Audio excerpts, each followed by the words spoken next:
या देशामध्ये देव मानणारेही लोक आहेत आणि देव न मानणारे लोक आहेत. बरोबर आहे. सूरजनं देव मानला, गणपती बाप्पांना भाऊ मानायचं, शंकर पार्वतीला आई वडील मानायचं, आई मरे त्याला देव आहे. हो, हे सूरजच्या सगळ्या सिस्टीमवरून दिसून येतं का? नक्कीच येतं, नक्कीच येतं. म्हणजे अगदी म्हणजे तुम्ही देव आहे का असं जर तुम्हालाही प्रश्न विचारला, मला प्रश्न विचारला, तर त्याचं उत्तम उदाहरण म्हणजे सूरज आहे. बघा ना, म्हणजे श्रद्धा काय करते तुम्हाला, श्रद्धा काय करू शकते. मी आता कीर्तनामध्ये पण सांगितलं की येथे भाविवेन तत्वता परमार्थ न हाता सकळ साधनांचे माथा जाण तत्वता सद्भाव. सर त्यांनी गणेश उत्सवात त्याला कॅप्टन्सी मिळाली. आणि सगळ्यात महत्वाचं तोच मला सगळ्यात महत्वाचं, जे इतके हुशार घरामध्ये बाकीचे स्पर्धक आहेत, स्वतःला हुशार समजतात किंवा स्वतःला जे अगदी सगळ्यांची नावं घेणं मला शक्य नाहीये, पण त्यांनी मोदकाचं ताट समोर आल्यानंतर मोदक उचलला आणि तोंडात टाकला.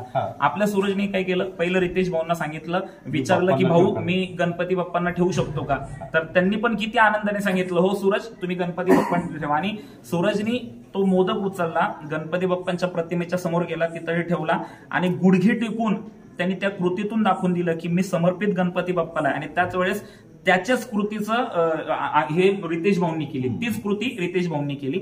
तर किती ना म्हणजे ही देव नाही काय होतं, एकतर मी सांगत असतो आस्तिकतेची नास्तिकतेची व्याख्या नेहमी सांगत असतो.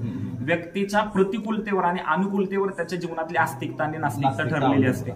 तर मला असं वाटतं की सूरज जो आहे, सूरज इतका आस्तिक आहे, त्याची श्रद्धाच आहे. त्या श्रद्धेला कोणी चॅलेंजच करू शकत नाही. म्हणजे किती नास्तिक माणूस असला तरी सूरजच्या बाबतीत ते चॅलेंज नाही करू शकत असं मला वाटतं. आणि मी तर वारकरी संप्रदायाचा आहे, मी चिकित्सा करणारच नाही, मी श्रद्धाच ठेवणार. कारण की मला अनेक वेळेस अनेक जण विचारतात की तुकाराम महाराज खरंच सदैव वैकुंठाला गेले का, जो का क्वेश्चन टॅग असतो ना, मी त्याच्याबरोबर चर्चाच करत नाही. कारण की मी कीर्तनकार आहे, गेले तुकाराम महाराज सदैव वैकुंठाला गेले, ज्ञानेश्वर महाराजांनी भिंत चालवली तर चालवली आहे. आणि मरी मातेचा आशीर्वाद किंवा गणपती बाप्पाचा महादेवाचा आशीर्वाद काय, तर सूरज चव्हाणकडे बघा, मराठा मातेतला मुलगा एवढ्यावर चाललेला आहे, ते आस्तिकतेचं दर्शन.